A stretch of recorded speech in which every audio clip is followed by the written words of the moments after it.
Matitoko fatelo amby folo.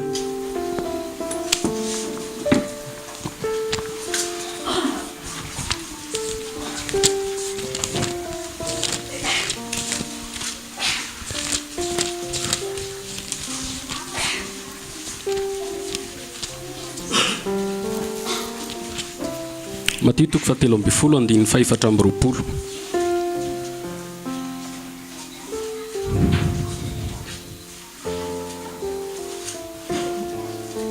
Matitoko fatelo amby folo andiny faefatra amby roapolo. Ary nanao fanoharana hafa koa tamin'izy nanao hoe ny fanjakan'ny lanitra dia tahaka ny lehilahy anankiray izay namafy voatsara tany an-tanimbariny, fa raha natory ny olona dia avy ny fahavalony ka namafy voatsiparifary teny amin'ny vary dia lasa nandeha. Ary rehefa naniry ny vary ka niteraka dia niposaka koa ny tsiparifary dia avy ny mpanompon'ilay lehilahy ka nanao tamin'ny hoe tompoko, tsy voatsara vanina fa afinao tany an-tanimbar ko avy taiza ny tsiparifary, dia hoy izy tamin'ny fahavalony nanao izany. Ary ny mpanompony nanao taminy hoe koa tenao vany andehananay hanongotra sy hanangona azy, fa hoy izy tsy afandao raha manongotra ny tsiparifary ianareo dia hongotanareo miaraka aminy koa ny vary. Oka ihany ara-maniry izy roa mandra-piavy ny fararano, ary amin'ny fararano dia olazay koa ampitsinja hoe angono aloha ny tsiparifary ka ataovamboarina hodorana, fa ny vary taominy ho any tsopotro. Dia toizako eo amin'ny andiny fa 7:30. Ary namaly izy ka nanao hoe ny mpamafy voatsara dia ny zanak'olona, ny tanimbary dia izao tontolo izao, ny voatsara dia ny zanaky ny fanjakana, ny tsiparifary dia zanak'ilay ratsy. Ny fahavalo izay namafy izany dia ny divoly, ny fararano dia ny fataperan'izao tontolo izao, ary ny mpitsinja dia ny anjely. Koa tahaka ny anangonana ny tsiparifary sy andoroana azy amin'ny hafa dia toy izany no atao amin'ny fataperan'izao tontolo izao. Ny zanak'olona niraka ny anjeliny, ary ireny dia anangona ka amoaka amin'ny fanjakana ny zavatra manafitohana rehetra mba amin'izay manao meloka, dia ny mpiazy any amin'ny fandoroana lehibe mirehitra-trafo izy, any no isy fitomaniana sy fikitrohanify. Ary amin'izany ny marina dia mirapiratra tahaka ny masoandro any fanjakan'ny rainy izay manatsofina aoka izy hiaino. Amen. Fanoharana nataon'i Jesosy momba ny fanjakan'ny lanitra. Lesona maro ny afaka tsoatsika aminazy. Voaka izy mpamafy dia namafy voatsara tao tanimbary, ary rehefa natory ny olona dia avy ny fahavalony ka namafy voatsiparifary. Ny tanimbary izy dia izao tontolo izao. Ny fandehan'ny tantaran'ny eglizy, ny fiangonana, Jesosy tamin'ny voalohany nitory ny teny. Fa ny zavatra ansiva dia izao, nisy fatoriana tao, natory izy ny olona. Rehefa natory ny olona dia nomboka nitsofoka izay ny fahavalo, tsofoka amin'izay ny ratsy. Io fanoharana tena iainantsika ankehitriny, satria be da be ny fiangonana matory, be da be ny olona matory. Rehefa matory zany mikipo ny masoko, na misy afy eo akaiky eo, na misy mirehatra ny trano ato ambadika ato, tsy hisy fantatro mihitsy, tsy miratra tsinona ny masoko. Izay le matory. Tadio fa ny fatoriana zany tsy amin'ny andro atoandro, ny fatoriana amin'ny andro alina. Jesosy miteny foana dia averiko foana, fiverenan'i Jesosy dia amin'ny alina. Tenin'izay amin'izany alina izany dia isy ray raisina ray ho avela, ho avy ampangalatra amin'ny alina ny tompo. Rehefa naritrela mpampakatra dia natory izy rehetra ao izy. Izany hoe misy fatoriana ao, fatorian'ny kristianina, fatorian'ny mpitarika. Dia tonga amin'izay ny tsiparifary, tonga amin'izay le ratsy, mamofo voaratsy ao an-tanimbariny. Ny tanimbariny io raha mandinitsika nisy atoko 5 dia ny tanimbolovokan'Andriamanitra ihany koa dia ny vahoakany. Tonga ny korotana, tonga ny haijatsy inona.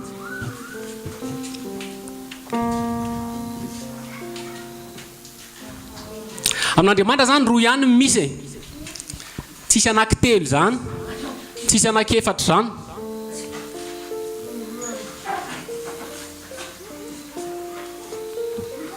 Ny tsiparifary sy ny vary ihany. Amin'Andriamanitra tsisy an'izany hoe gris zany, fa na maizina na mazava, na fiainana na fahafatesana, na vary na tsiparifary. Misy zany kristianina vary, misy fruit, misy ny tsiparifary, tsisy ninona fa ohatrany vary. Ankehitritsika be da be ny finoana, misy ny Bouddha, misy ny Silamo, fa amin'Andriamanitra hoe dia tsy parifary ny akamarony, ary ny vary ray ihany, tsy parifary ray ihany koa mitokana.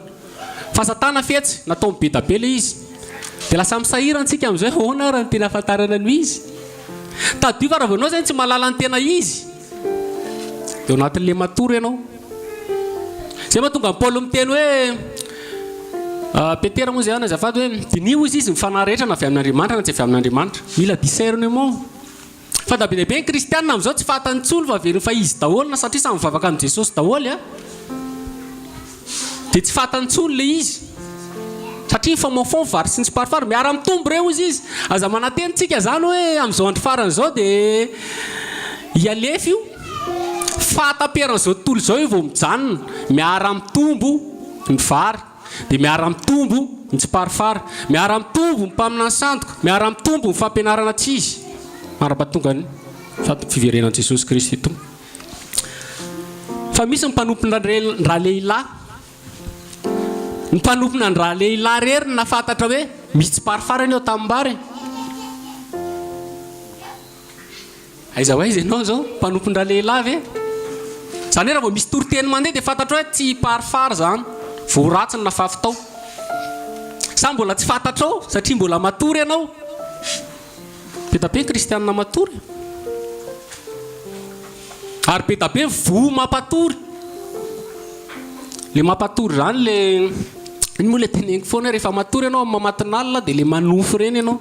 Rehefa manofo zany ianao zay le miraivo, dia le zavatra tianao reny ny tena tianao ao.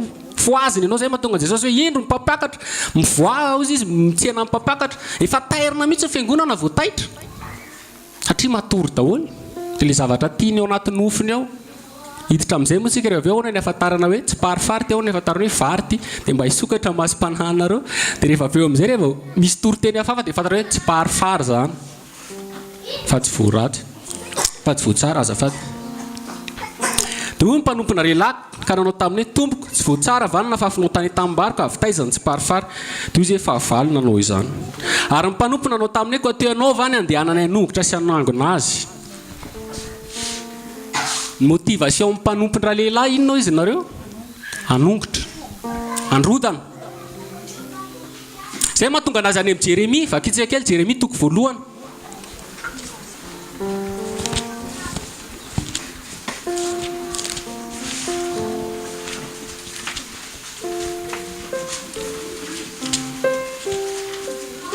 Jérémie toko voalohany andin'ny faraika amby folo, andin'ny fasivy.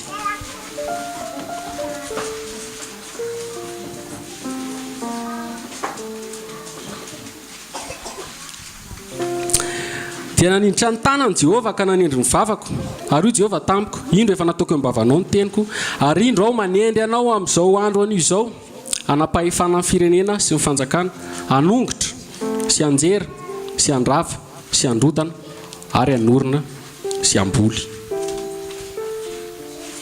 Zay zay, ary matetika zay koa no toriana eto, satria zay mihitsy aloha ny mission voalohany, zay ny évangile. Androdana, androngotra.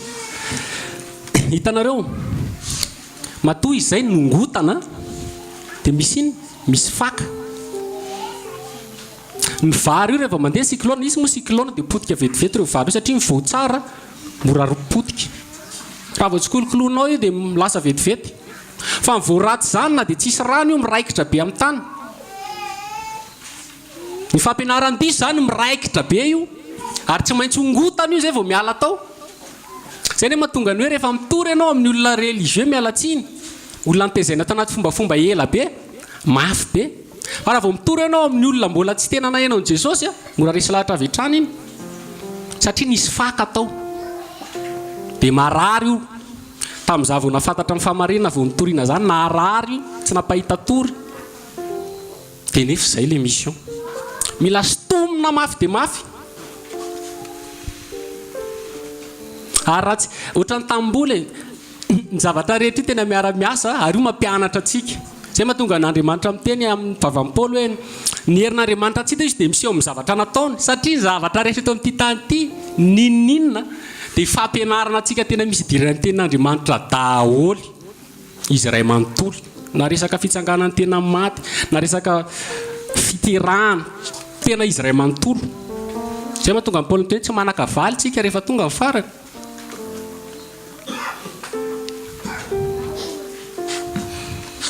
Toy izy ny tompo tamin'ilay mpanompona lehilahy hoe oka ihany izy fa amin'ny farany io zay vao asorona dia zay ilay niteneniko teo hoe na dia eo zay latsika narodana eo daholo ny motivationtsika fa ny faux évangile filazantsara hafa Jesosy Kristy hafa Jesosy hafa hozy izy Korinthiens 2:11 filazantsara mitapidrano matsatso osoka sandoka fitaka lainga eo foana hatramin'ny farany.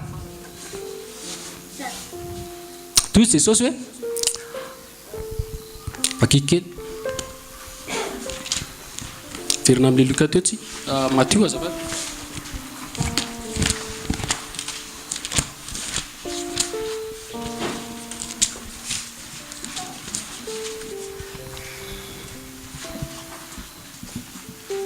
Oka ihany araniry izy roa mandra-piavo ny fararano ary amin'ny fararano dia olazaiko mpitsinja hoe angony aloha ny tsy parifary ka ataovy amboarina hodorana ary ny vary itaony ao tsopotra. Izany hoe rehefa ho avy alohan'ny fahatongavan'izay zany dia misy angonina ny tsy parifary ny teneniny angonina amin'ny toerana iray. Zay mahatonga antsika amin'izao miteny zao amin'izao fotoana izao manomboka mahita union ny communisme mondial amina resaka fivavahana hafa rehetrarehetra ankoatra ny kristianina tena izy silamo sy ny boudiste ny palestina sy ny israeliana miaraka amin'ny finoana ny kabala sy ny rehetrarehetra miangona ireo iangona anankiray ireo satria izay fahatanterahany ten'Andriamanitra dia rehefa miangona amin'izay ireo dia manaraka mitantaraina aminareo ihany fa ireo zany ny angonina satria tsy maintsy miangona koa ireo fa ny kristianina tena izy inona andraisan'ny mino tsy mino inona andraisan'ny sampy amin'ny Kristy amin'ny Beliala sy ny mazava tsy misy fiaroarony zany mitokana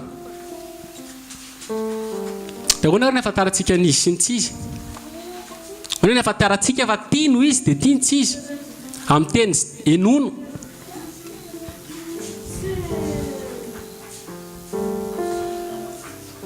dia ny baiboly ihany namalitsika azy io tantara amin'izao fotoana io tantara efa nisy hatrizay satana tsy mba mampiasa méthode hafa zany baiboly dia miteny mihitsy tsy misy zava-baovao eto mba amin'ny masoandro fa ny kristianina tsy mandinika tenin'Andriamanitra dia mora voafitaka dia lazainy fa zava-baovao daholo ireo zavatra rehetra toriana ankehitriny ireo zavatra efa nisy taloha ireo mbola talohany Adama sy Eva ary méthode satana tsy miova mihitsy.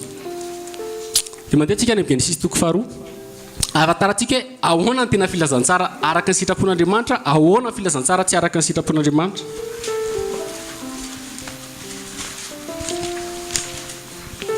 Genesis toko faharoa fakiko amin'ny andininy fahaenina amby folo.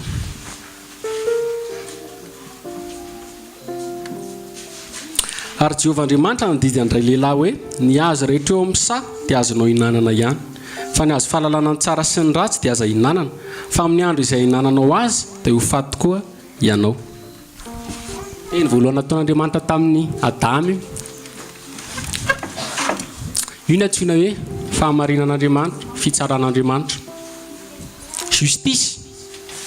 Raha manoty ianao dia ho faty ianao, raha hitana dia raha mangalatra ianao dia mila manonitra ianao, raha namono olona ianao dia mila vonoina ianao satria Andriamanitra dia mitsara,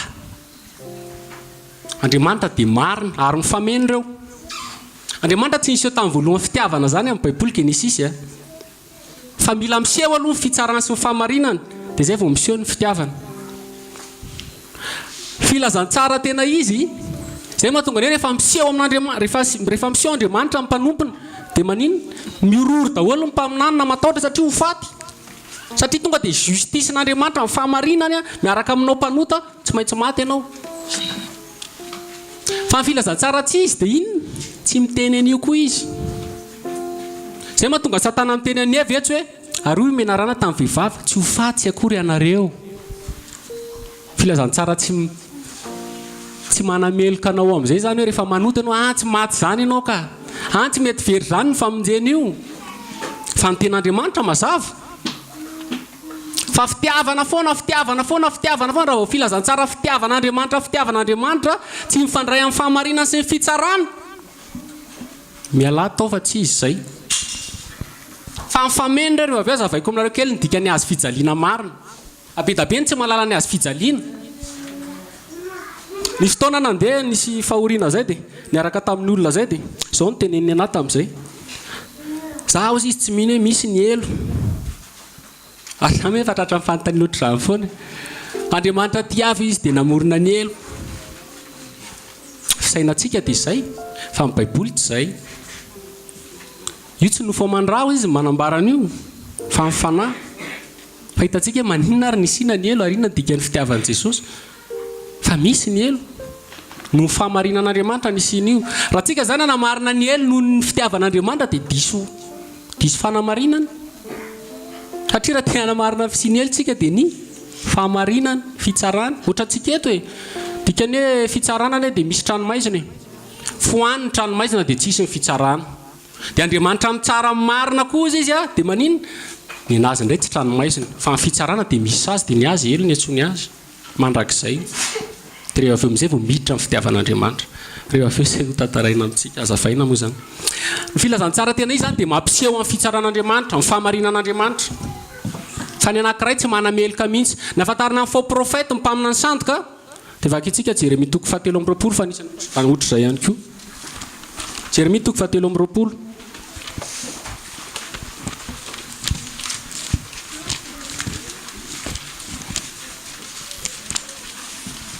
Jérémie 7:20. Andiny 7:70. Anisan'ny anankiray ahafantarantsika azy zay. Rehefa mitory izy tianao Andriamanitra. Marina fa tiantsika Andriamanitra fa ny azo fijaliana mila nazavaina azy tsara ahafantaran'olona azy. 23:17. Milaza mandrakariva amin'izay manamavo ahy izy hoe Jehovah nanao hoe ahita fiadanana ianareo. Ary amin'izay rehetra mandeha araka ny ditra mifono hoe tsy hisy loza anjoanareo. Dia vakile tsy amin'ny soramandry hoe ny ampamina ny sandoka. Jérémie 23:17. Zany hoe mpamina ny sandoka tamin'izany zany manota ny zanak'Israely dia inona ny teneniny? Tsy hisy loza anjoanareo, tsy faty zany nareo. Ho tahiny ianao, hiadana ianao, hilamina ianao. Nefa Jesosy ny teny raha tsy mibebaka ianareo dia ho ringana takazy koa. Zay ny fahamarinan'Andriamanitra. Ripy tsara velatsia ataonareo ahoana izy ny andositra ny farimy rehetra hafa ny tenenina hoe ny fanamelomana ho avy raha tsy diso ohatra izay ny tenin Jesosy. Jaona nanao an'izany. Ary Jérémie rehefa tratra toy izy Jérémie. Ny mpaminany rehetra hozy izy dia naminany loza tamin'ny firenena maro samihafa fa ianao kosa mitory fiadanana foana. Misy mpaminany anankiroa tamin'io. Satria Jérémie isaky mitory dia ho avy ny loza ohatra antsika izao hoe raha zavatra tokony toriana amin'izao dia bebana rehefa akaiky ny fanjakan'ny lanitra hoe bebana rehefa ho avy ny farany ary voakapoka ity firenena ity voakapoka daholo firenena rehetrarehetra io rehefa ho andalan'izany tsika izao satria efa manaiky ny fanambadiany lahy sy ny lahy. Raha vao misy ny fahotana dia misy ny fahafatesana. Fa ny tambiny ota dia fahafatesana. Zay ilay filazantsara izy zay. Raha mihinana io azy io ianao dia ho faty tokoa. Fa tsy andan'izay Satana miteny tsy hisy loza zany. Ilamina be io, tahina be io. Any amin'ny Ezekiel 7:20 any koa izy dia miteny an'izao mihitsy hoe ny fitahanao mihitsy izy ty firenena ity amin'ny teny anao hoe fiadanana ka tsy hisy fiadanana tsinony. Dia mbola lazainy ihany koa hoe ny sitrasitrany fahatana izy ny aretin'ny oloko tamin'ny nanaovany hoe fiadanana. Zany hoe amin'Andriamanitra tsika marary. Raha makina ry Isaia 1:1 feno aretina avokoa izy ka hatrany tapon-doka hatrany paladi ny filoha ny vahoaka hoentina ny mpisorona. Dia mila fanasitranana. Dia inona nataon'ilay mpamina ny sandoka tamin'izany? Tsy manasitrana izy fa manasitrana kelikely fotsiny hoe ilamina io, tahiny ianao, fiadanana. Zay mahatonga ny ten'Andriamanitra hoe sitrasitrany fahatany. Tsy tena nanasitrana.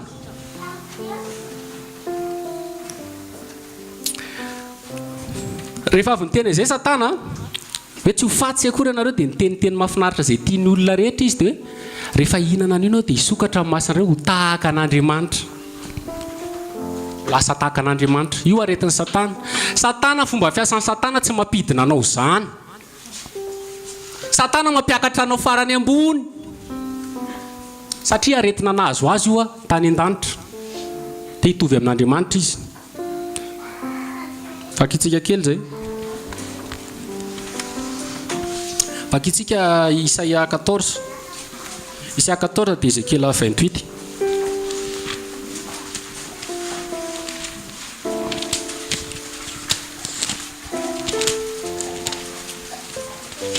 Isaia 14 andininy 12.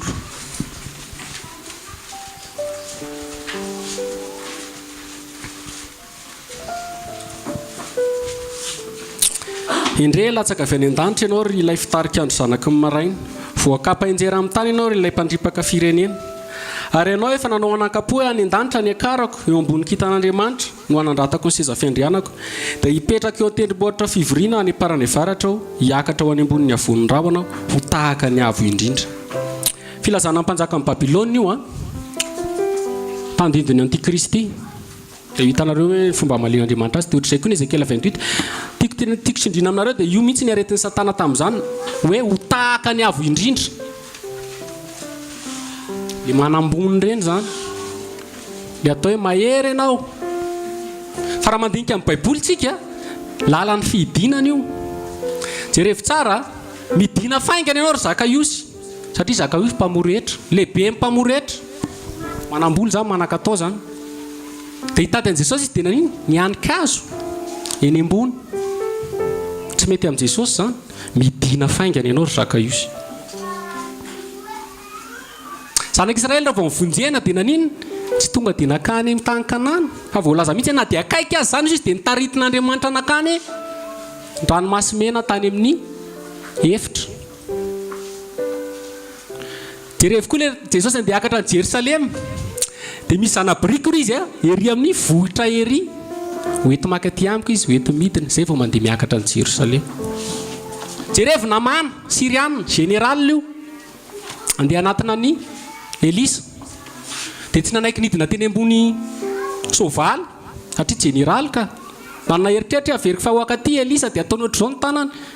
Ka zay no izy, izy fotsiny hoe midina ianao impito satria ambony be loatra ny reharehanao. Natao impito mihitsy izy midina makany amin'ny Jordana, izay vao miakatra. Io zany tsika marina hiakatra, tsika marina ambony, tsika marina hie. Fa zao dia poihena totaly tsika dia midina aloha. Izay mahatonga Jesosy hoe izay lehibe aminareo aoka aloha farany. Fa io aretina mahazo mpitondra ankehitriny sy mpitondra fivavahana sy ny kristianina tonga dia misandratra io. Toriteny blila le tonga dia mampahery anao ambony. Toriteny blila le tonga dia mampaherihery anao tsisy resaka mandalo azy, tsisy resaka problème, tsisy resaka efitra. Tsy fomba an'i Jesosy zany. Ny Jesosy mandray an'i Jesosy ianao Jesosy vao natao batisa fanetretehana koa iny, nidina natao Jordana, dia nakaiza nakany any efitra izy 4 andro. Mandalo amin'izay ny olana zany. Mandalo olana ianao vao sedry ianao zay vao milama lasa mamiratra ohatran'ny volamena satria feno loto. Izay mahatonga ny ten'Andriamanitra miteny hoe hodiovoka ianao, atsofoka ao anaty afo dia asoroka daholo ny taindrendrika rehetrarehetra amin'ny volafotsinao ry Israely. Izay ny filazantsara. Mandray an'i Jesosy tsika misy ady mandrakariva ao. Ary misy fanetretenao mba hahafahanao hoe mipetraka malemy isan'andro. Fa tsisy rehare zany eo amin'ny tompo. Izay ny filazantsara tena izy. Nisy ilay fanoharana ataon'ny tompo iny. Nisy nanasana azy tao amin'ny fariseo. Rehefa nasana tao amin'ny fariseo izy gaga Jesosy. Fariseo reo olona mpivavaka reo. Vakitsika kely izay Luka 7:20.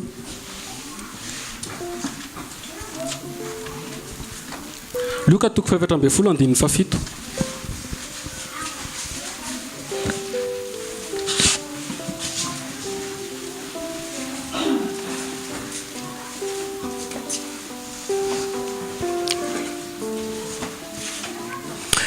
ary Jesosy nanao fanoharana tamin'izay nasaina raha nahita azy mifidy ny fitoerana aloha ka nanao taminy hoe raha misy makanao any amin'ny fampakaram-bady aza mipetraka eo amin'ny fitoerana aloha aza mipetraka eo amin'ny fitoerana aloha fa andreo isy olona nalaina izay mihaja kokoa noho ianao ary ho avy izay nanasanao sy izy ka ilaza aminao hoe ometoerana io olona io dia homenatra ianao ka hifindra any amin'ny fitoerana aoriana indrindra fa raha misy manasanao mandehana mipetraka eo amin'ny fitoerana aoriana indrindra ary rehefa tonga ilay nanasanao dia mahazo manao aminao hoe risakaiza mandrosoa etsy aloloha kokoa dia azo azy io masina izay rehetra mipetraka miara-minana aminao ianao fa izay manandra-tena no ahetra ary izay manisy tena no asandratra mazava be ny teny Jesosy zavatra hainantsika amin'izao zany na ny olona rehetra raha vao mahina zany dia marina zany menatra ianao raha vao ohatra ka tonga dia mirotorotory aloha ary amin'ny tombo zany tsy misy olona aloha zany mihitsy tsisy olona tonga dia voalohany zany mihitsy ka mahatonga Jesosy miteny hoe izay farany no aloha ary ny aloha lasa farany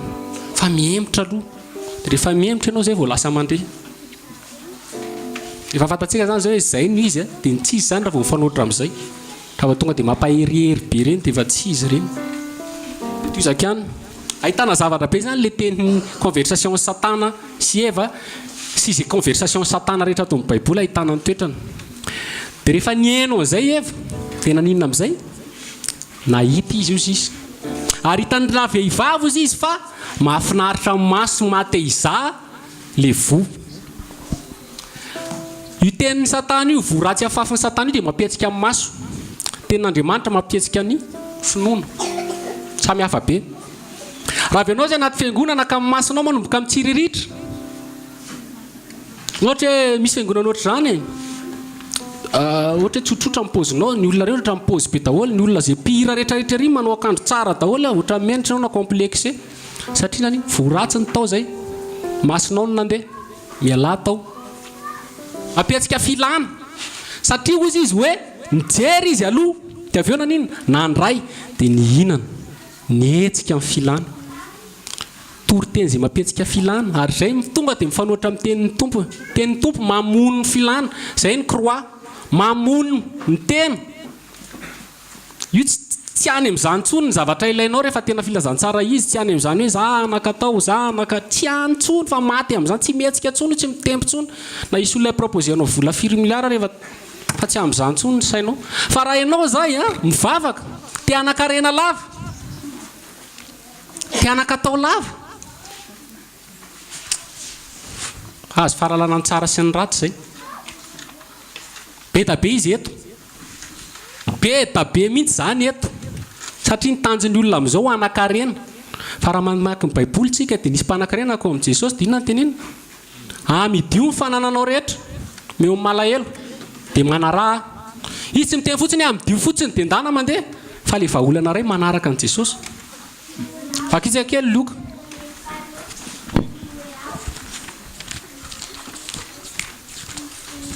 Luka toko fa 12 andin'ny fa 7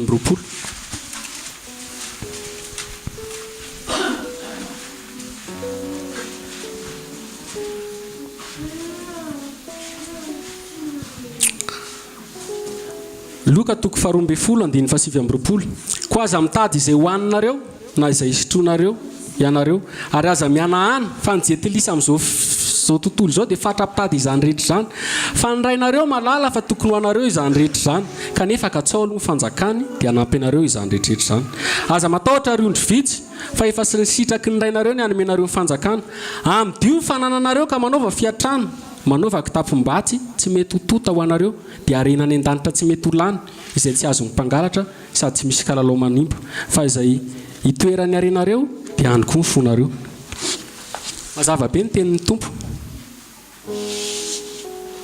eo amin'ny andin'ny faraka amby 20 izy miteny izao hoe toy izany izy izay miara arena ho an'ny tenany ihany nefa tsy manan-karena an'Andriamanitra satria nisy olona atao le raha mandinika ny fanoharana kely eo nareo nisy olona inona reny ataoko andeha zao ny ataoko za miha manan-karena be andeha nitatra ny fananako anao an'izao anao an'izao anao an'izao dia izy hoe hitsatra ary fanahako fa tena efa milamina be manan-karena be da be amin'ny taona maro dia izy Andriamanitra hoe anio alina no ilaina ny fananao dia ho aniza izay niarinao tsika ankehitriny ny kristiana ampianarina ny ary amin'izao ny kristiana efa misy an'izany hoe management-na kristiana zany fampianarana ambony université tsy baiboly mihitsy zany tena tsy baiboly zany mazava be mihitsy eto fa tsisy resaka Jesosy raha miteny hoe sarotra ny idira mpanankarena amin'ny fanjakan'ny lanitra tsika indray eto ary tena nagaga nisy mpiara-miasa zay za moa tsy nandinika izy fa ozy izy ny antsena hoe ahoana indray nareo izy izy amin'ny tenin'ny Cohen tsy haiko izy aga tsy haiko narivo lalana izy zao ny teneniny hoe mantra ozy izy a tsy atokana ho an'ny lanitra fa mpanankarena ny iditra ny lanitra nefa tena zany mihitsy ankehitriny fa filazantsara hafa zany vakitsika kelany eo amin'ny Luka hoe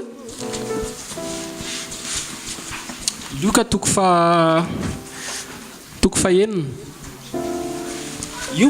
io filazantsara tena mazava mihitsy ny tenenin Jesosy toko fahenina andiny fa 20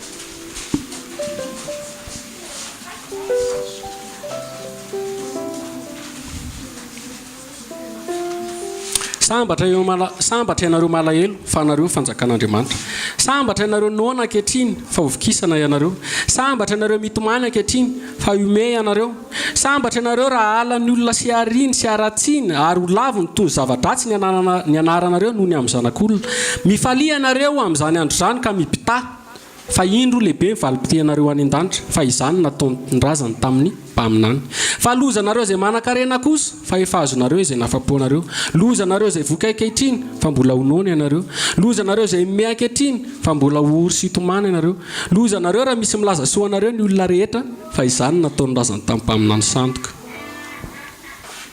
sambatra izy ny malahelo sambatra ny nona sambatra ny tomana zany ny sambatra amin'i Jesosy fa ankehitriny ho famadika sambatra manan-karena sambatra olona mifaly lalandava manao fety lalandava zay ny filazantsara intsika amin'izao fa io ny filazantsara tena izy maninona moa ireo ny sambatra satria ny olona malahelo zany olona nona zany olona anatin'ny tena olona anatin'ny mila vonjy zany azonareo dia Jesosy ny tena tsy mifinaritra mila mpanafanafody fa marary fandana ianareo makanesany amin'ny iza moa zany manan-karena indrindreto iaky baraliza rajabaly makanesa amin'ireo karana manam-boly ireo izy ianao mila ny Jesosy fa voarokany ianao satria tsy mila vonjy izy satria matoky ny arenany matoky ny fahaizana matoky ny relationany fa itsika apetraka Andriamanitra foana amin'ny fahalemena zay le hoe ny heriko dia miasa amin'ny fahalemena mba hiseho ny voninahitr'Andriamanitra tsisy mirehare zany mahatonga ny olona fidian'Andriamanitra hiasa tsy olona nanao théologie tsy olona nanao resaka doctorat tany tsy haiko tany États-Unis nianatra teny anglisy institut de tsy haiko daholo ro atao pasteur ankehitriny ireo foanana zany eo anatrehan'i Jesosy fa Jesosy ozy izy Paul dia hoe ny vakitsika kely zay Koritiana mpanjony azo mividiny io mpanjony io rehefa hitory io tsy rehare mihitsy zany nasitrana n'iny olona iny rehefa tonga ara ny tany amin'ny Sinedrona dia izy ry zareo hoe ton'olotona izy olona tsy nahay avy taiza nahaizan'zareo an'le teny dia tsy nirehare mihitsy ry Petera hoe to fahaizanay to tamin'ny anaranay izy nasitrana n'io lehilahy io Koritiana voalohany andiny fa 17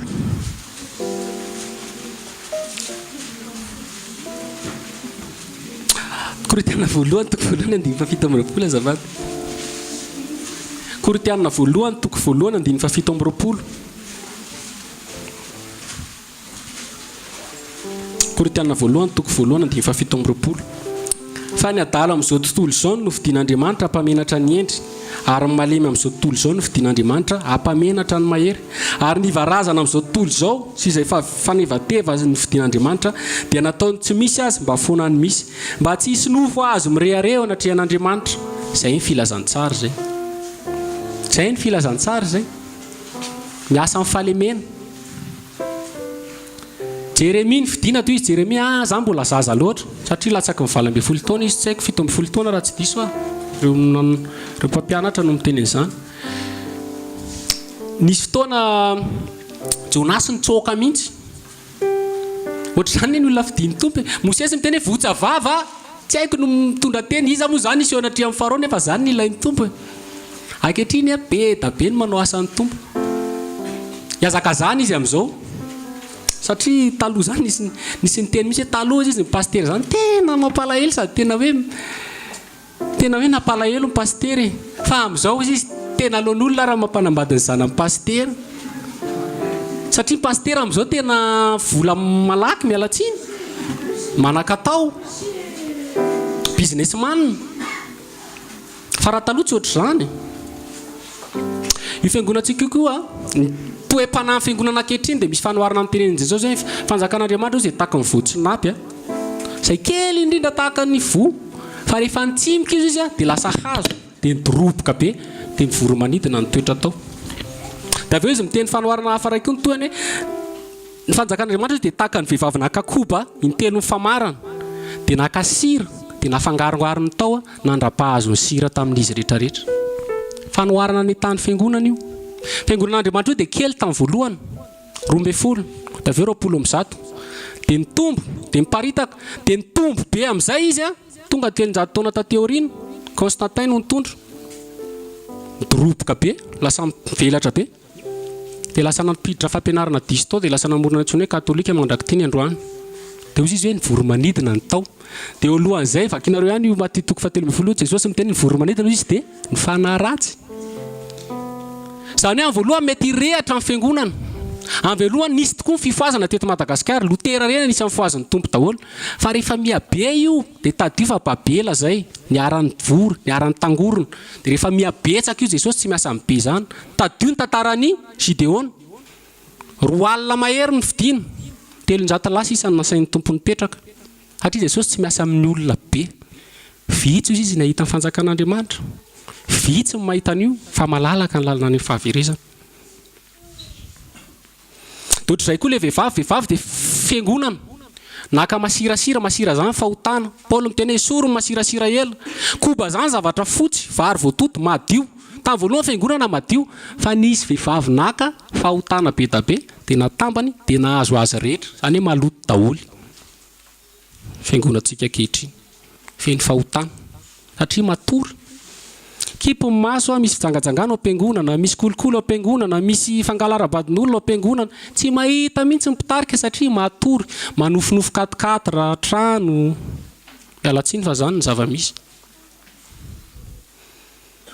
fa tsika mba tokony hiratra dia miteny amin'ny olona hoe voaratsy ato tsy parifary ato aloha hoe sorona na aloha miala tao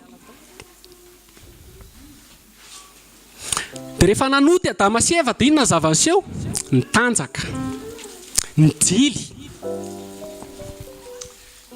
izay ny tena efehan'ny fahotana voalohany indrindra dika mitanjaka amin'ny jily zany miseho tsy miafina aretina mora mahazo amin'ny olona io ankehitriny te olohany daholo te hiseseho daholo eny aloha noho ny fitanjahana fa raha mandingitsika ny ao amin'ny tenin'Andriamanitra raha vao misy mpanompon'Andriamanitra sy on'Andriamanitra dia niny miafina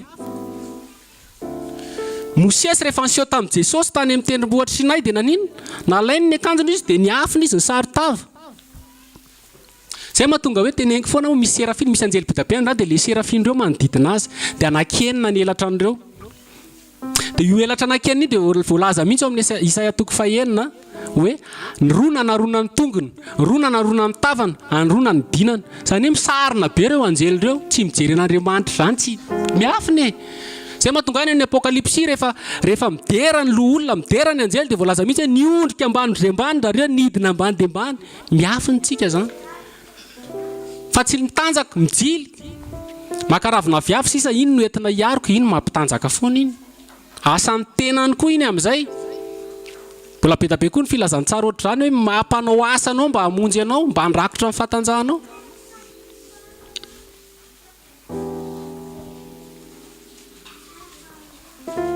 dia hiseseho ary io zavatra vetivetivodiniako hoe tena zavatra iainantsika amin'izao zany mampirisika ny olona voalohany foana jereo ny concours teo zaho mijery tele misy haiko picolé misy tsy haiko pazapa dia teo voalohany daholo ny olona rehetra zavatra avy any amin'ny satana io satana anie teo voalohany fa tsy remarqueny kristianina le izy nefa ny filazantsara ny tompo mila mipetraka ianao mila farana ianao mila manginana mila tsy hitany olona mihitsy ianao na mandeha metsena eny an-dalana eny ary tsisy malalao ny olona fa ankehitriny be da be mpanompoana anao vao hitanao dia pastera ihany ry araka amin'ny garde course rehetrarehetra satria manino mitanjaka rehefa mitanjaka tsisy ninona hita hita foana izy naizanaiza ny costard mitokana fotsy daholo izy rehetrarehetra ny olona rehetra mety mainty manao zavatra mampiavaka azy beta be ny paster ohatr' izany dia rehefa nanota tezitra Andriamanitra dia teny tsara Andriamanitra tsy tonga dia nidina teo ny fa izy rehefa hariva ny andro dia nidin'Andriamanitra dia raha mandingitsika fa ohatr'izany foana ny tompo Jesosy tamin'ny tonga teto tany voalohany dia tamin'ny alina dia natory daholo ny olona satria tsisy hevitra nidirana tao amin'ny fandraisam-bahiny amin'ny hotely zany hotely fatoriana olona natory tsy nandray an' Jesosy dia ohatr'izany koa fiverena amin'ny faharoa fa nisy nahita ny tompo tao dia izay olona niary tory dia ny mpiandry ondry zay mahatonga ny ten'Andriamanitra hoe ho avy ampangalatra amin'ny alina ny tompo izy dia membena ka mivavaha dia rehefa miteny hoe membena izy dia sy soratra hoe mereta tory mila tsy mikipy ny masonao rehefa mikipy zany anao tsy mahalala inona fa rainao zay raha misokatra dia fantatra daholo ny zavatra rehetrarehetra dia ny tiany Paoly tenenina amin'izany sy tiany Jesosy tenena zany hoe membena mireta tory mila misokatra ny masonao mila mahita ianao mila mahafantatra ianao fa rainao zany tsy mahalala hoe Jesosy efa ho avy efa kely sisa tsy mety ty zavatra ty tsy mety dia mety matory ianao zay na fiangonana matory mihitsy ny misy anao fakitsika kely zay Genesis toko faharoa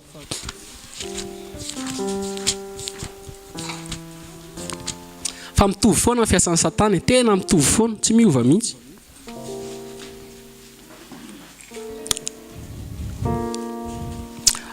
toko fahatelo andiny fahavalo ary nandre an' Jehovah Andriamanitra nitsangatsangana teo amin'ny say izy rehefa hariva ny andro ary lehilahy sy ny vadiny dia nihery ny tavan'i Jehovah tao anaty hazo tao amin'ny say rehefa hariva ny andro izy dia tonga Andriamanitra dia le teneniko anareo raha ho avy Jesosy aza manantena zany satria nisy olona nyteny zany hoe antsika izy efa ho avy mifana fa tena zay mihitsy tena lasa mpiady daholo ny olona rehetra izy lasa mivavaka daholo ny olona rehetrarehetra tena tsy baiboly zany tsy baiboly zany Jesosy ho avy satria maizina ny andro ao anaty fahotana ny olona raha maizina zany hitanareo raha ohatra zao misy loto eto amin'ny tarehy aketo ka maty ny jiro tsy hitanareo mihitsy hoe misy loto fa sy fahazavana kely eny izy nareo kay maloto fahazavana Jesosy fahazavana ny tenin'Andriamanitra zany hoe io fahay maizina tia ny tompo teneniny hoe ho avy ampangalatra amin'ny alina izy dia fahotana miopapana fanambadian'ny lahy sy ny lahy dia roa fahoriana etsy roa horohorontany réchauffement climatique aza manantena fiadanana zany fa laingy zany pira no avy eo fa ny fiadanan'ny kristiana dia opo naizanaiza io ary miazakazaka be io toedraraha io ary ny olona ao izy dia voalazan'ny apokalipsy na dia misy azy zany rehetrarehetra zany dia tsy netiny bebaka izy io olona io zany tsy bebaka mihitsy io misy ihany ny bebaka fa ny ankamaroany tsy bebaka zany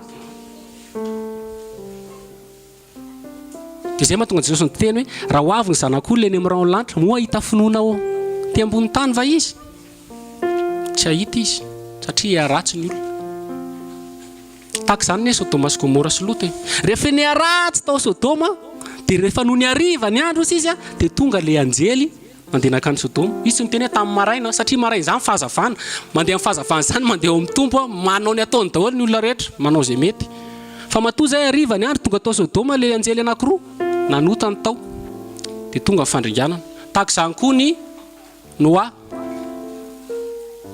rehefa tratra ny fahotana be dia ndringanan'Andriamanitra dia tahaka izany koa ny fataperan'ity génération antsika ity zay daholo mahatonga ny olona tena mahavita zavatra avy zao pisoloky tena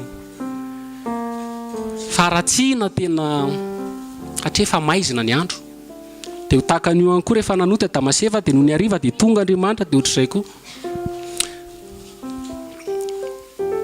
dia rehefa avy eo amin'izay zava-nisy dia izao ino zao ataonao zao tamin'ny Adama dia Adama ny fehany voalohany tsy nanaiky diso izy anty zaho izy fa le vehivavy dia ny vehivavy koa tsy nanaiky diso koa anty zaho izy fa le Satana dia izao amin'izay ny tenin'Andriamanitra tamin'ny Satana amin'ny biby rehetra dia ho voaoziny ianao ny kibonao ny andehananao dia mivovoka no hohaninao tenin'Andriamanitra io fa tenin'Andriamanitra marina Satana izy mandeha amin'ny kibo mampietsika ny Satana dia kibo zavatra torian'ny Satana zany tsy isy afa-tsy kibo kibo sakafo za Akizay kely Filipiana toko fahatelo.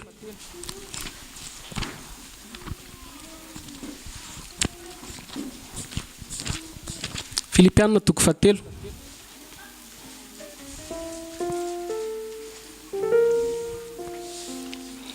Filipiana toko fahatelo andiny fafito amby folo.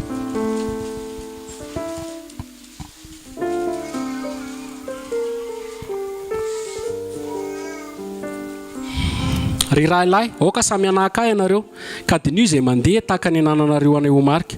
Fa maro ny mandeha izay efa nolazaiko taminareo matetika sady mbola olazaiko aminareo amin'ny fitomanina koa ankehitriny fa fahavalo ny azo fijalian'i Kristy ireny, fahaverezana ny hafarana, ny kibony ny Andriamanina, ny famenarana ny voninahiny, famisaina ny amin'ny tany izy. Hoe zany dia efa tenenin'i Paoly mihitsy misy olona izy mandeha mitory manao an'izao fa ny azo kibony Andriamanina. Tsy misy afa-tsy ny tany, ny ampilamilamy manao eto amin'ity tany ity ny azy ny tena zavatra toriny.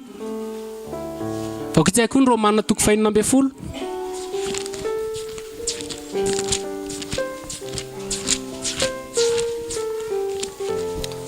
Romanina toko fahinina amby folo.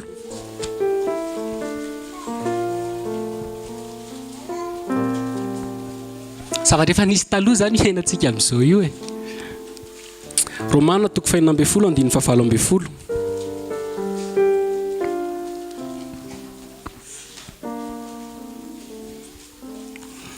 Fa izy ireny tsy mpanompo ny Kristy tompontsika fa ny kibony ihany.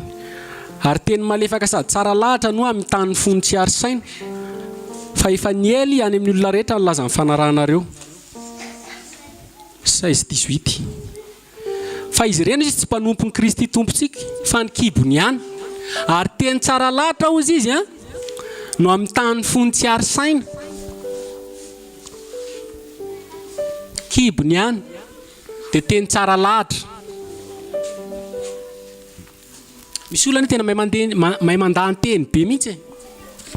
Tena raha mihaino anazy ianao tena izy ianao hoe voalangolango mihitsy sofinao io rehefa mihaino azy. Misy tsara feo, misy be da be. Zany no entiny amin'ny tany. Dia ny zavatra torina aminao dia tsy afa-tsy kibo. Dia raha vao izay dia tsy izy koa izay. Efa hatramin'ny voalohany io Adama sy Eva. Io hitantsika rehetrarehetra be da be izy ny Analakely andohana Analakely sy ny tanana reniny eny.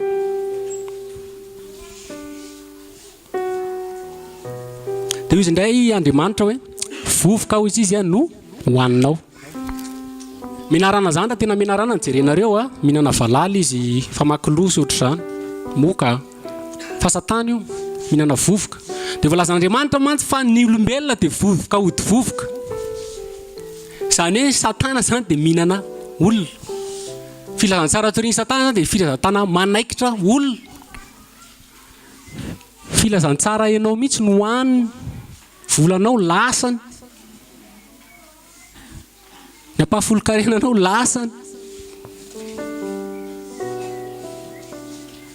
Ianao mihamantry izy mihamanana satria nanino? Satria lany ianao.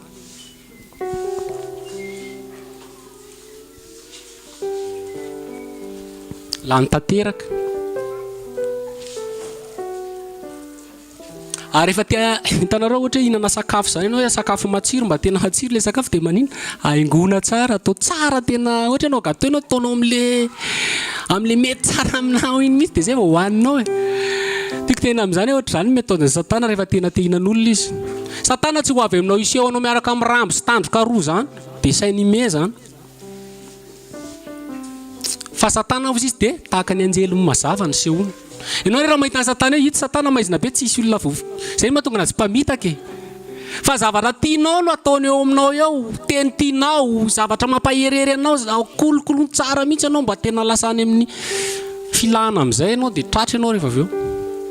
Lany, jamba, tsy mahita. Jamba mitarika jamba hozy izy ny tompo dia anikady daholo. Na mitarika ny olona hoentina. Nisy fotoana teoria nataon-jato maromaro. Joba nanan-katao, Joba nanan-karena. Dia tonga indray Satana.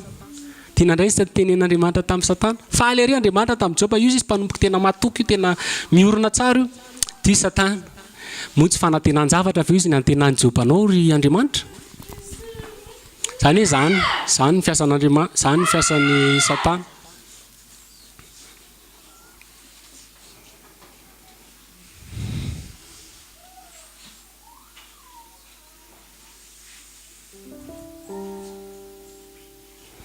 Zay fiasan'ny Satana. Moa tsy fanantenan-javatra vao izy no entiny ny antenany Jehovanao ry Andriamanitra. Zany hoe be da be nohatr'izay fanantenan-javatra. Ireo kristianina ireo zany miteny anareo raha ohatra nanjohan'ny Joba dia ohatra mivadin'ny Joba. Ianareo natao mivadin'ny Joba. Miala amin'ny Andriamanitra io fa efa ringa antsika. Mbola hifikitra amin'ny foana ve ianao? Be da be ny kristianina ohatr'izany. Vakiky kely zay. Joba.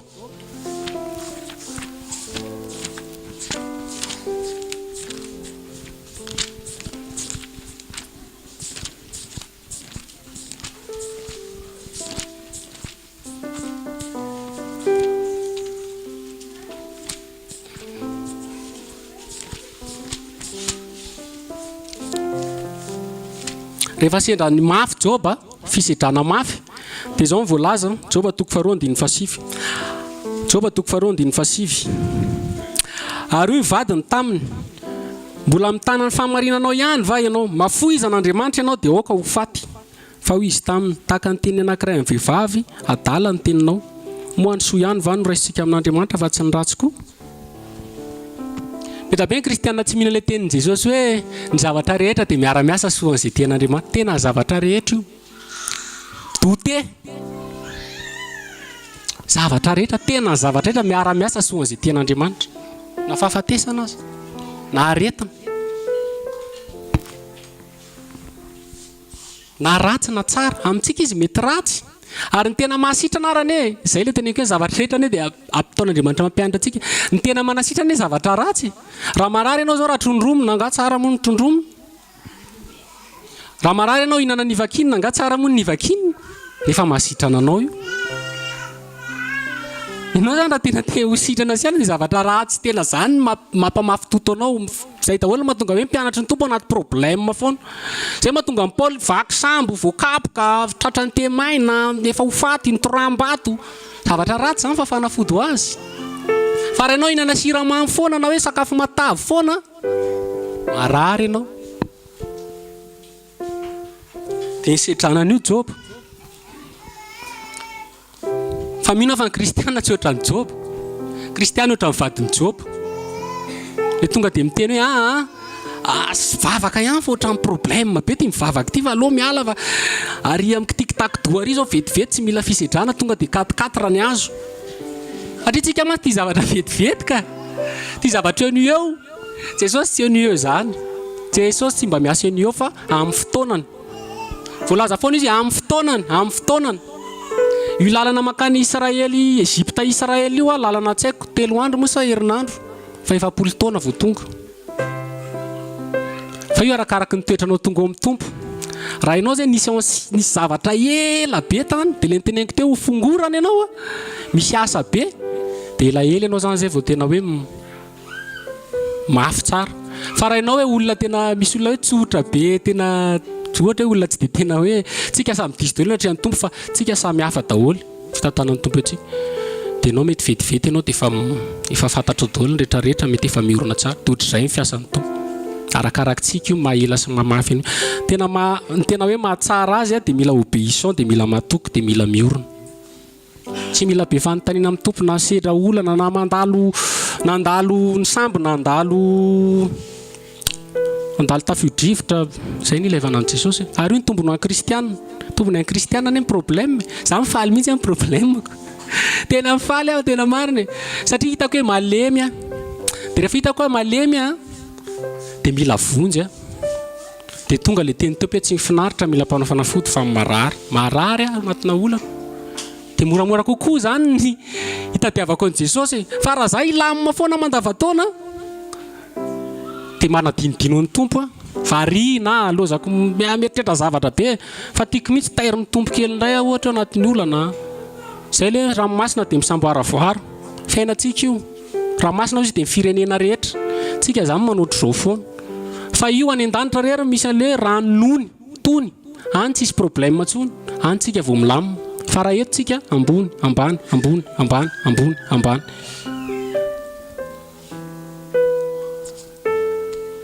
ta teorian'izay efa azo atsika tsara mihitsy manavaka nisy sy ny tsisy fa fatapatatsika ta teoriana amin'izay nisy taona nangalainy devoly fanahy Jesosy rehefa nalainy devoly fanahy Jesosy non Jesosy iny le efa nizaraiko tamin'ny heriny ndoy izy hoe raha zanak'Andriamanitra marina ianao izy dia ovay mofo ivato io izy tsy ny mofo ihany veloman'ny olona fa nyteny rehetra lokana afa n'Andriamanitra ny vato dia rehefa teneniko anareo teo vato nisy taona Jesosy niakatra tsy mbola nyteneniko moa zany nisy taona Jesosy niakatra ny Jerosalema dia nitehatehaka be mpianatra Jesosy hoe hoasana any amin'ny avo indrindra hoasana any amin'ny avo indrindra toy izy le fariseo ampanginy ny mpianatra ao fa ianao fa izany zavatra teneny zany toy izy Jesosy hoe raha anginy reo dia mivato ny tia-tanana ateoriana aty Petera nanoratra hoe itsika aho izy dia vato velona zany hoe mivato dia kristianina trano fanahy fa amin'ny Satana dia mitovy foana ny azy io vato io dia atao mofo io atao sakafo io kristianina io zany atao sakafo io zay foana ny azy zay ny méthode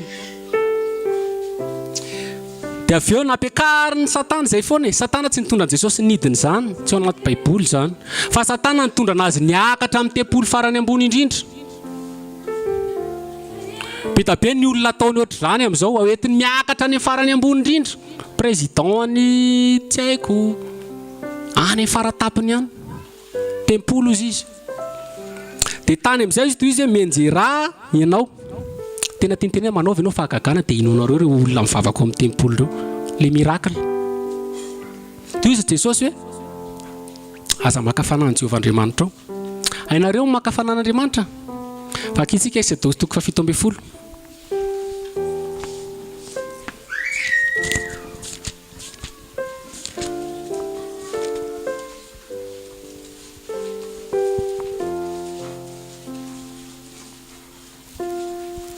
Exodosy toko 17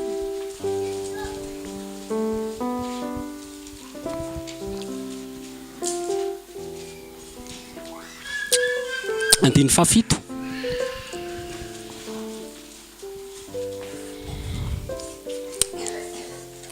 ary ny anaran'izany tany zany dia nataony hoe Masa sy Meriba no niady nataony zanak'Israely sy no ny nakany fanahiny Jehova hoe eto aminay va Jehova sa tsy naka fanahiny Jehova izy satria nanino ny teny hoe eto aminay ve Andriamanitra sa tsy porofoy aminay fa eto marina Andriamanitra sa tsy zay le dika ny fahagagana nasainy nataony teny amin'ny tempolo nasainy Satana nataony Jesosy milatsa ianao fa raha hita anjely ireo olona reo dia fatany tokoa fa ao aminao Andriamanitra ry nanao fahagagana ianao zay mahatonga an Jesosy rehefa teo amin'ny azy fijaliana dia izy ny lehibe amin'ny fariseo hoe namonjy ny hafa izy aoka izy hidina dia ino azy zay méthode ny Satana zany fahagagana fahagagana tsy miteraka conversion zany teneniko anareo zany Jesosy tsy manao fahagagana zany raha tsy mino aloha ny olona fa koa ny baiboly no ny finoanao izy tongava arak'izay ninao mitory izy aloha zay vao mandeha satria ny finoana dia avy amin'ny toriteny ny toriteny dia avy amin'ny Kristy fa ankehitriny ny fahagagana no mahataitra antsika satria ny fahagagana zany mandeha amin'ny maso dia miverina tany amin'ny Eva ihany tsika zay ny mahatonga ny hoe be da be ny jamba sitrana tamin'ny andron'i Jesosy satria io jamba io tsy misy zavatra hita mihitsy afa-tsy tenin'Andriamanitra fotsiny dia Jesosy zany ho manasitrana Jesosy manasitrana Jesosy dia vao tonga Jesosy tonga dia mino ny Jesosy izy fa be da be ny ankehitriny tsy ohatr'izay fahagagana zay ny mahatonga ny na ihany any mitady fahagagana Herode fa ozy izy ny baiboly hoe Herode efa naniry ela nahitan'i Jesosy satria manantena nanaovany famantarana donc zany raha fahagagana koa ny afantarana hoe Jesosy tsy baiboly zany fa tenin'Andriamanitra teny foana manova zay mahatonga ny tenin'Andriamanitra miteny hoe ny any amin'ny Galatiana ihany hoe adalo ohatr'izany va izy nareo rehefa nomboka tamin'ny fanahy va izy nareo dia hifarana amin'ny lalàna nazahoanareo fanomezam-pahasoavana rehetrarehetra ve izy noho ny lalàna tiany tenena hoe noho ny asa fanompona noho zavatra samihafa sa noho ny toriteny finono tory teny fotsiny io. Zay vao mandeha mifankakana.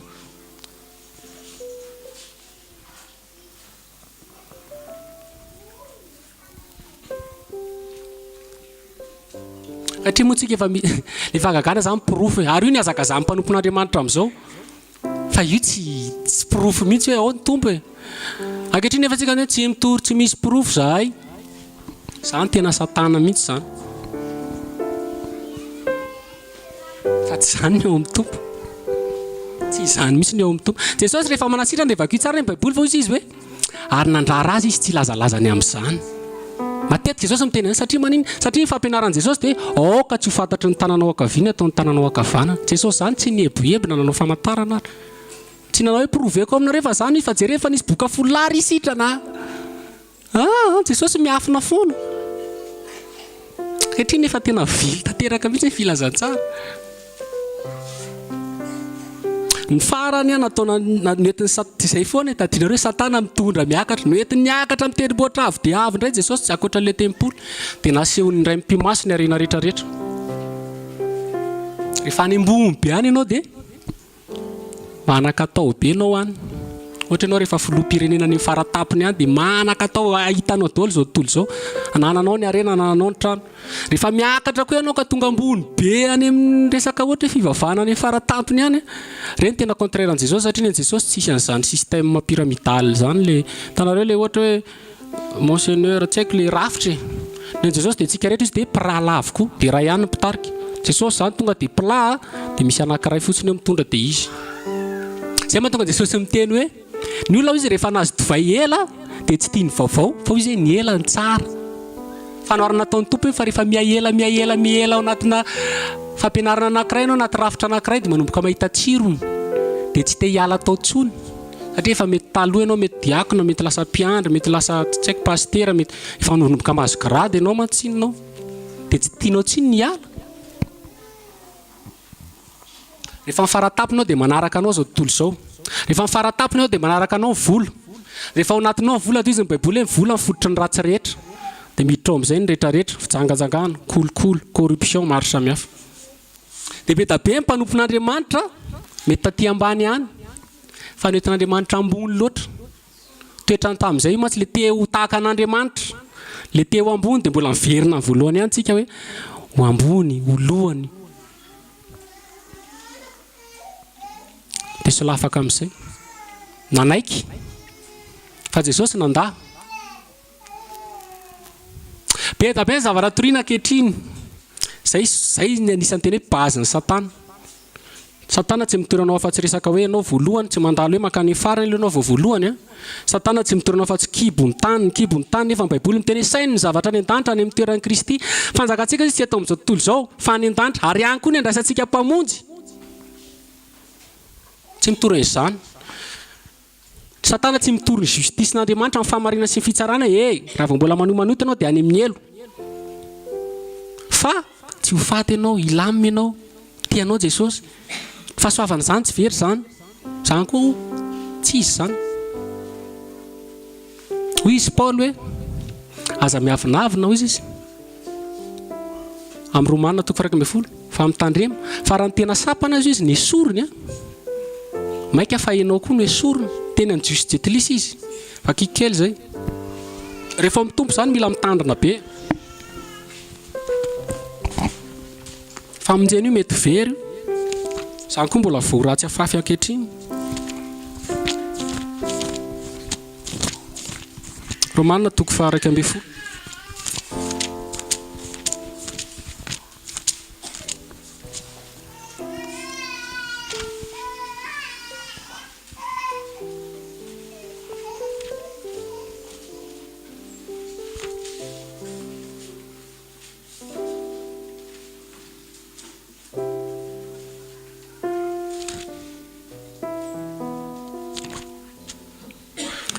Koa indro andiny faharoa amby roapolo Romanina 11:22. Koa indro ny famoram-panan'Andriamanitra sy ny fahasaripony amin'izay lavy dia fahasaripo fa aminao kosa famoram-panan'Andriamanitra. Raha maharitra ho famoram-panany ianao fa raha tsy izany dia ho tapahana koa ianao ary ireny kosa raha tsy mifikitra eo amin'ny tsy finoany dia atsofoka ihany fa azon'Andriamanitra atsofoka indray izy. Fa raha no tapahany tamin'ny hazo oliva naniry ho azy ianao ka natsofoka tamin'ny hazo oliva tsara nefa tsy tena sapana, maika fa izay tena sapana natsofoka amin'ny hazo oliva nanapahana azy. Tsy tiako tsy fantatrareo izany rehetra izay zava-miafina izany raha lafandreo mihevitra ny tenanareo endry ianareo efa misy famafisam-po manjo ny Israely sasany mandrapitry ny Jetlis ary amin'izany dia vonjena ny Israely rehetra. Tiany Paoly tenenina amin'io dia izao: ny tena oliva Jesosy Kristy ny oliva. Ny Israel ny sapany tovy amin'ny oliva. Toy izy Paoly hoe ny tena sapany aza ny tapahana na tsy fohananao. Ianao indray ve izy ny rehefa ho tapahana koa ianao raha vao tsy mitandrina. Zay mahatonga Jesosy ny teny hoe izay sapany rehetra tsy mamoha amiko dia hoe sorona. Izy miteny izay misasany rehetra tsy mamoha any ivelany fa ao amiko izany kristianina miray amin'ny Jesosy. Fa rehefa tsy mamoha dia sorona. Zay filazantsara. Jesosy miteny amin'ny Apokalipsy 3 hoe satria matimaty ianao sady tsy mafana, tsy mangatsiaka dia efa ho aloha amin'ny vavako. Ho aloha amin'ny vavako izany atao kibo ao anatin'i Jesosy koa zany. Be da be ny rivotra mitsoka ankehitriny. Be mihitsy. Misy mitory an'ilay hoe tantaram-pirazanana. Io koa zavatra efa taloha io. Hoe jiositsika. Paoly ny teny izao ny Timoty mihitsy hoe alaviry ny fampianarana hafahafa izay mahatonga fifandirana dia ny tantaram-pirazanana sy ny anganongany izay tsy miteraka fampandrosoana. Kanefa nisy tamin'izany io.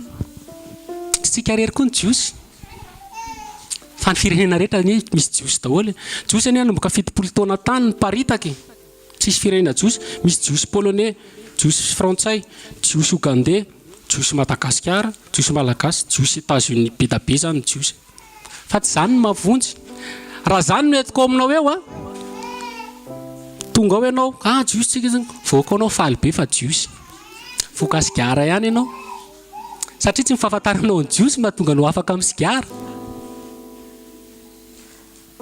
Ratsy be zany antsoina hoe fampianarany. Jesosy anie tsy tonga dia nampianatra izany raha mandinika amin'ny Baiboly. Fa nanao évangile izy aloha. Hainareo ilay évangile? L'évangile zany ilay manaraha. Mila aloha ianao zany manaraka ny tompo. Mila ianao aloha miconversion, mila ianao aloha mibebaka. Dia rehefa ao amin'ny Jesosy ianao vao mandeha fampianarana. Fa be da be ny olona fampianarana mandeha aloha. Na dia misy famarinana any aza. Teneniko fotsiny izao ohatra hoe Yahoshua. Tsy niditra tamin'i Jesosy ianao, tsy converti, tsinitsinina. Mirorosaina ianao mivoaka ao. Ianao tao marina daholo zany. Satria fampianarana mandeha aloha. Zay mahatonga amin'ny Paoly miteny hoe zaho izy dia tahaka ny mpanompon'Andriamanitra izay nanao rafitra dia nanorina tsara fanrenana tsara dia Kristy. Alohan'ireo olona rehetrarehetra izy izay mandrafitra eo amboniny tahaka ny trano. Izany hoe fototra aloha Jesosy, rehefa ao tsara ianao, rehefa Jesosy tsara, rehefa converti tsara ianao vao mandeha fampianarana. Fa raha fampianarana izay no mahatonga ny secte. Fampianarana mandeha aloha, saron-doha eto. Dia satria ny olona tsy niditra tao amin'ny Jesosy dia miezaka izy manaraka zavatra tsy takatry ny sainy. Nofa mandrany anarany azy dia tsy mety. Fa manaraha izy Jesosy aloha. Manaraha. Io rivotra Yoshua io tsy zany mahavonjy. Satria be da be izy amin'izao. Nisy pastera zay tao aminay tao dia izy hoe grave koa izy fa zaho izy nitory teny isotry teny dia zavatra tena mbola tsy niainako mihitsy izy fa tonga izy ilay olona io Jesosy nareo tsy izy fa Yahoshua zany noho izy. Gaga be ao izy izy koa moa mitetitety faritra dia mbola tsy hitany izay navaly izy. Dia Satana io Jesosy nareo io. Tanareo misy an'ilay zanaky Sikeva ao amin'ny asan'ny apôstôly. Jiosy ireo zanaky ny Levita mpisorona. Jiosy zany aminazy aloha dia Yahoshua manaraka tsika rehefa tena miandra dia hoe inona no tena tikany. Tsy niteny io zany Jesosy Kristy fa Yahoshua. Fa zao no teneniny. Tao rehefa kitsika kely.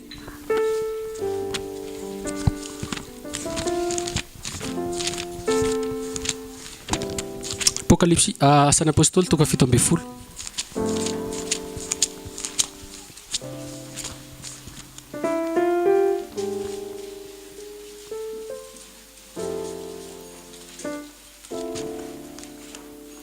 Asy toko 7:12 azafady.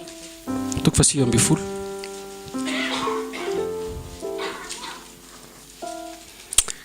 Asan'ny apôstôly 7:12. Asan'ny apôstôly azafady Asan'ny apôstôly toko 8:7 Ary nisy jiosy sasany piroiroy mamoaka fanahy ratsy izay ninina noho ny anaran'i Jesosy Tompo teo ambony manana fanahy ratsy ka nanao hoe mampanena anareo amin'ny Jesosy izay torian'i Paoly aho. Ary nisy fitombra lazana sikeva jiosy loha ampisorona izay nanao izany. Ary ny fanahy ratsy namalaka nanao tamin'ny hoe fantatro Jesosy ary fantatro koa Paoly fa mba izako moa ianareo. Ary ny lehilahy izay nanana fanahy ratsy dia nisambotra tamin'ireo ka nahery ka naresy azy roa lahy dia nandositra ny ala tamin'izany trano izany sady nitanjaka no voaratra. Voalaza eto fa jiosy ireo ary levita loha ampisorona. Amin'izareo zany Jesosy zany Yehoshua izay aloha ilay izy. Fa izy zany dia amin'ny anaran'i Yehoshua. Dia inona no tenen'ilay fanahy ratsy? Izao no teneniny mampianiana anareo amin'ny Jesosy izay torian'i Paoly nareo amin'izany ilay distance nisy Jesosy. Paoly no nalalan'i Jesosy. Fa tsy ry zareo. Manianareo amin'ny ohatra hoe manianareo amin'ny azonareo ve ilay tiany tenenina? Hoe mianianareo amin'izay amin'ny Jesosy izay torian'i Paoly fa tsy toriany. Satria Paoly niona tamin'i Jesosy marina.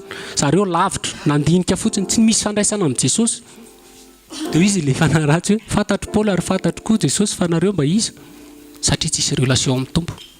Io zany tsy miracle zany eo amin'ny Tompo.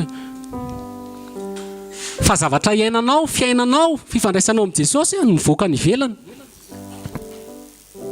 Fa tsy tampotampoka ianao dia anao fagagana zany fa mila amin'ny Tompo ianao.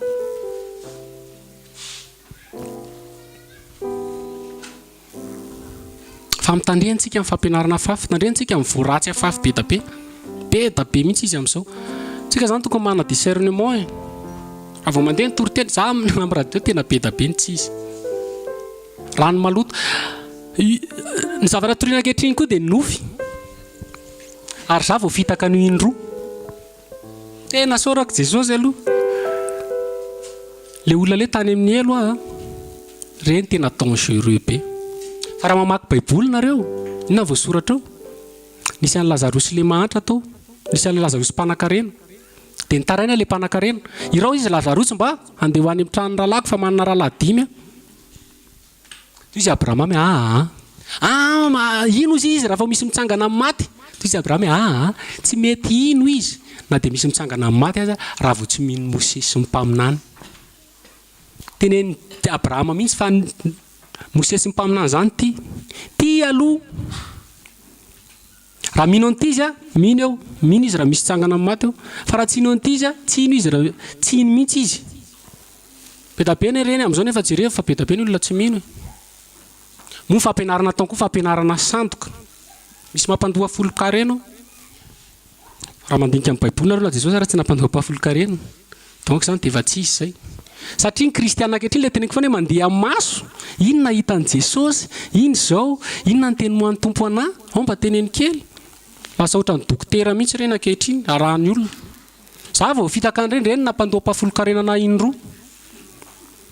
Za ny lamina tsara tsy nandoha folo-karena.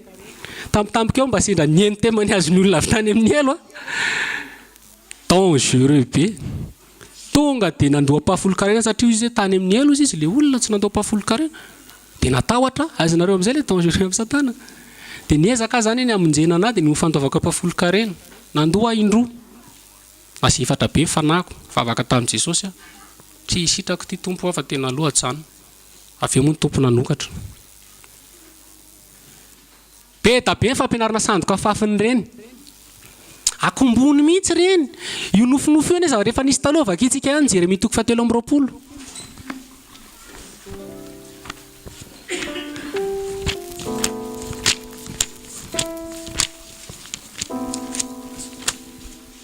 Jeremia 7:20, 5:20.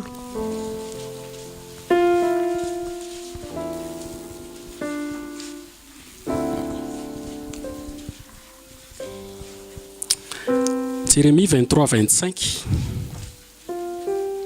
Efa reko ny lazay mpaminany izay maminany lainga amin'ny anarako hoe nanonofia.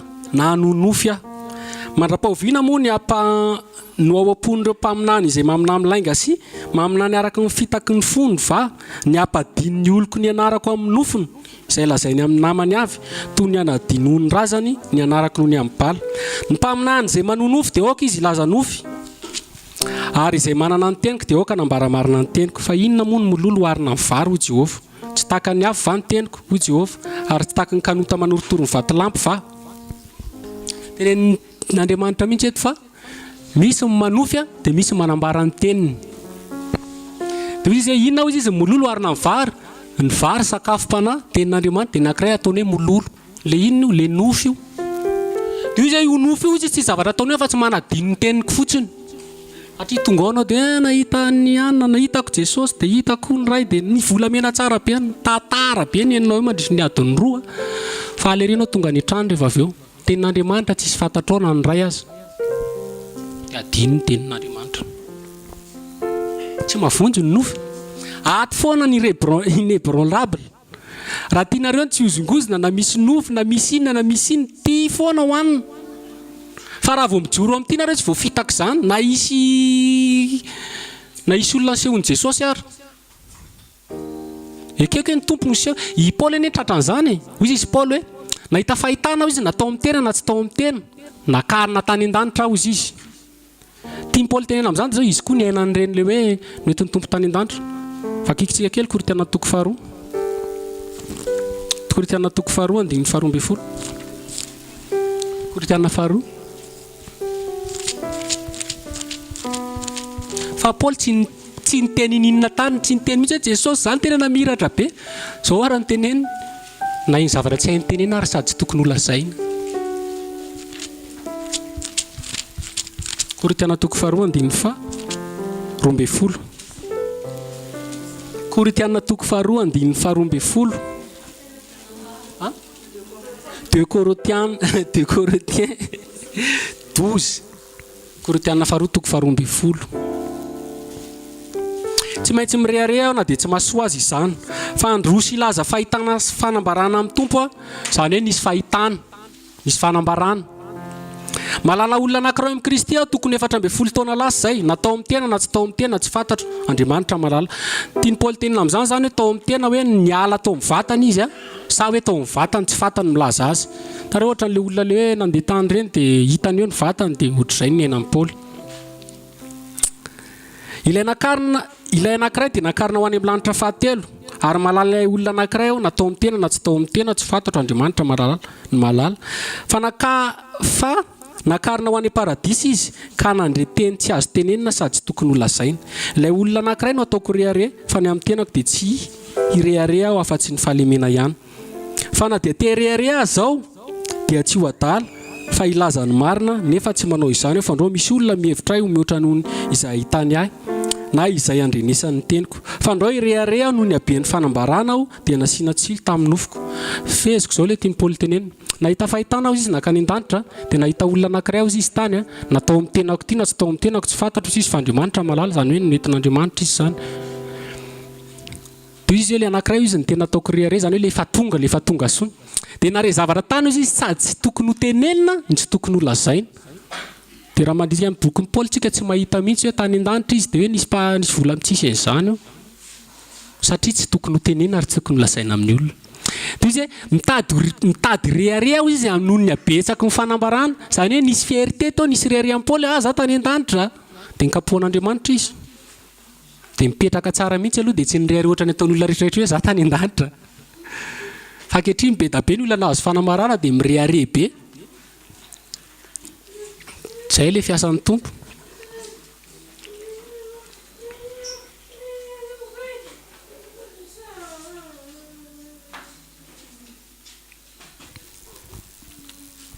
Donc ny nofo koa tsy afantarantsika io izy na tsy izy. Azonareo?